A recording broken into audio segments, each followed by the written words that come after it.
તમને એક ક્વેશ્ચન વાંચીને શું ખબર પડી? 5 વર્ષ પછી તે જેકબની એજ તેના છોકરા કરતા 3 ગણા વધારે ને 5 વર્ષ પહેલે જેકબની એજ તે 7 ગણા વધારે તેના પૂરા કરતા. એજ જો આમાં છે ને જેકબ એટલે કોણ છે, જે બી હોય તે તમે ફાઇનલ આન્સર ફાઇન્ડ કરે ને તો આન્સર થોડોક વેલિડ છે કે નહીં તમારે ચેક બી કરવાનો. અમુક લોકો મેં બોર્ડના પેપર ચેક કરવા જામ ને એમાં લખેલું હોય x = 0.5. એક્સ હોય ખબર? જેકોબની એજ 0.5 યર એટલે કેટલા? અડધું વર્ષ. એટલે જેકોબ 6 મહિનાનો છે. એટલે એકચ્યુઅલી તમે એટલું તો યાદ રાખો કે જેકોબ એક પોયરાનો બાપ છે. 6 મહિનાનો કેવી રીતે હોવાનો? એટલે તમે છે ને જે બી આન્સર આવે ને તમે ખાલી થોડું ઘણું વિચારો, હા ને, કોમન સેન્સથી થોડુંક વિચારો કે વેલિડ છે કે નહીં મળે. અમુક લોકો પછી આન્સર માઇનસમાં લખી લે, કેવી રીતના થાય પછી?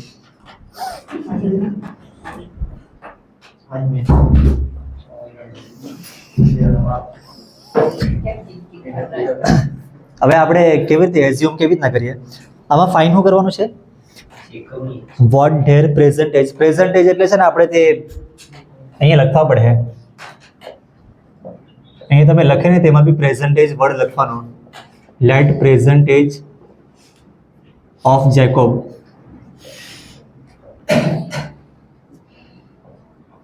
કેટલી રાખીએ? X year.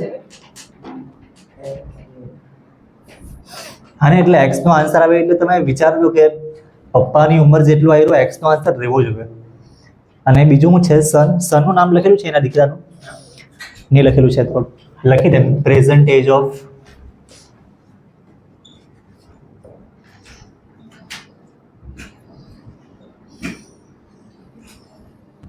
સન. કેટલી રાખવું ભાઈ? હવે હું લખેલું અમુક લોકોને છે ને આ સ્ટાર્ટિંગ જોની ક્યાંથી થાય 5 યર હેન્સ એવું કંઈ લખેલું છે ને. 5 યર હેન્સ એટલે હું? હેન્સનો મતલબ છે ને ખબર નહીં પડે તો કંઈ નહીં, તમે આગળ સવાલ વાંચો ને એટલે ખબર પડી જાય. આગળ સવાલમાં લખેલું છે 5 યર્સ અગો.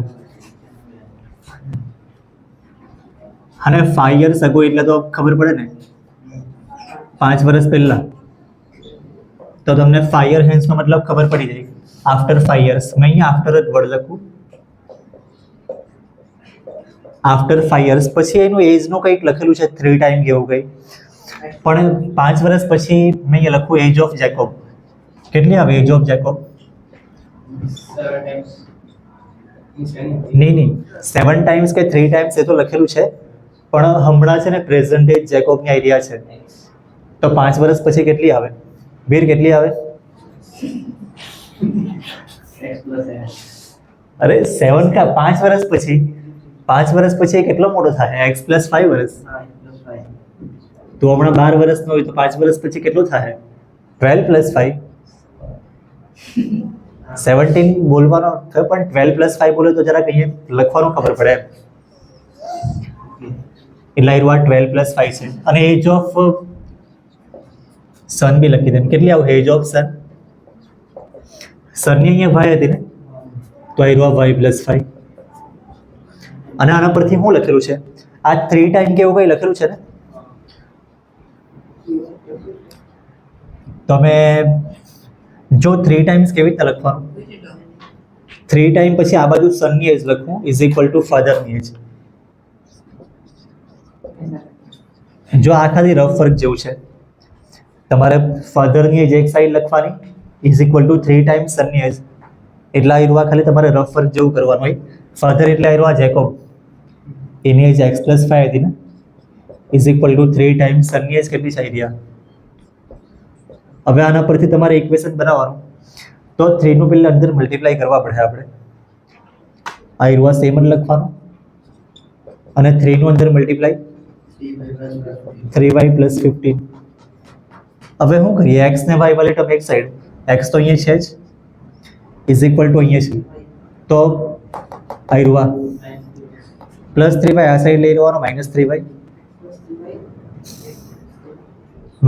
આવે ને અને આ +15 એમ જ છે. +5 આ સાઈડ આવે તો -5. તો x - 3y = કેટલા આવે અહીંયા? 10. બસ આયરું આ થયું ને આ સાઈડથી એવું જ થાય. પહેલા લખ્યું છે ફાઈ શકો તો આવું જ લખવાનું છે એજ ઓફ જેકોબ. તો આ બાજુ શું આવશે? એજ ઓફ જેકોબ કેટલી આવશે? હવે યસ તારે પૂછે ને તો જ બોલવાનું. અને વીર મેં તને સવાલ પૂછ્યો હમણાં તારી એજ 12 યર હોય તો 5 વર્ષ પહેલા 12 - 5 એટલે અહીંયા x હોય તો x - 5 અને એજ ઓફ સનમાં શું આવશે? y - 5. પછી આ બધું 3 ટાઈમ લખેલું હતું ને અહીંયા શું લખેલું છે? સ્ટેટમેન્ટ વાંચો ને 7 ટાઈમ્સ લખેલું છે. તો આવું જ આવશે father is equal to 7 times son. આયરવા રફ વર્ક જેવું છે એટલે તમે આયરવા લખીને પછી આયરવા બી મેં કાઢી નાખું ને આ બી તમારે લખીને કાઢી નાખવાનું, કેમ કે આવું લખવાનું ઠીક નહીં લાગે. તમારે લખવું હોય તો એજ ઓફ ફાધર કે એજ ઓફ સન એવી રીતે પૂરું લખે તો ચાલે. અને બીજું આયરવા 7 તો આ બાજુ જ રહે ને. અમુક લોકો કન્ફ્યુઝન થાય કે 7 આ બાજુ આવશે કે આ બાજુ આવશે. દીકરાની એજ નલ્લી જ હોય તો દીકરાની એજને તમારે મલ્ટીપ્લાય કરવા પડે. હવે ફાધરમાં એજ કેટલી હતી જેકોબની? x - 5 is equal to 7. સનની આયરવા y - 5 તો પાછું 7 નું અંદર મલ્ટીપ્લાય થાય એટલે આ તો સેમ છે ને 7y. અહીં શું હવે 35.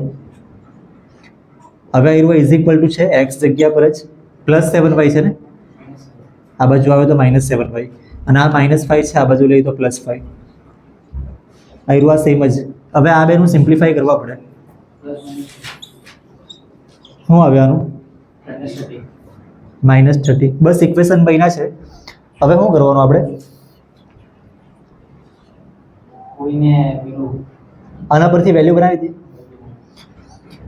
x is equal two 10 + 3y. આ -3y હતું આ સાઈડ, આ બાજુ પ્લસ કરી લખ્યું તો x ની વેલ્યુ આવી. વેલ્યુ એટલે અહીંયા વેરિયેબલ બી છે પણ ઠીક છે. હવે આ વેલ્યુ આપણે આમાં મૂકવાની. તો x ના બદલે શું લખવાનું છે? આયરવા 10 + 3y. તો આ 10 + 3y x ના બદલે આયરવા લખ્યો. આ -7y સેમ જ લખવાનું ઇઝ ઇક્વલ ટુ -30. હવે y વાલી આ બે ટર્મ શું થાય? આનું -4y. આ નંબર સેમ જ અને આયરવા નંબર એટલા -10. તો શું આવશે હવે? -40. માઇનસ કટ કરી નાખીએ તો કેટલા આવશે? હા, પહેલા 4y ઇઝ ઇક્વલ ટુ 40 લખી દે અને y is equal two 10 year. y શું છે આયરવા? એજ ઓફ સન તો દીકરાની એજ 10 વર્ષ બરાબર છે એટલે એજ ઓફ સન આયરવા 10 યર. અને બીજું શું ફાઇન્ડ કરવાનું? x ફાઇન્ડ કરવાનું ને ફાધરની એજ. x is equal two 10 + 3y. તો અહીંયા શું આવે? 10 + 3 y ના બદલે આયરું કેટલું આવશે? આયરવા 10 + એટલે આયરવા 30 આવશે, પછી આયરવા 40 આવશે. તો આયરવા x ઇક્વલ ટુ 40 આવ્યું છે. 40 યર મેં લખી દે અને આ બાજુ બી લખી દે એજ ઓફ જેકોબ લખું,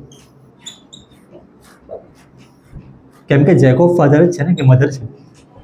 એક તો આ લોકો નામ બી એવા આપે ને કે ફાધર છે કે મધર છે ખબર નહીં પડે. આપણું લખવાનું લખાઈ ગયું છે. આમાં લખ્યું નહીં મળે કે એજ જેકોબ ફાધર છે કે મધર છે, એવું લખ્યું નહીં મળે. ચાલ ને કંઈ નહીં લખી લો.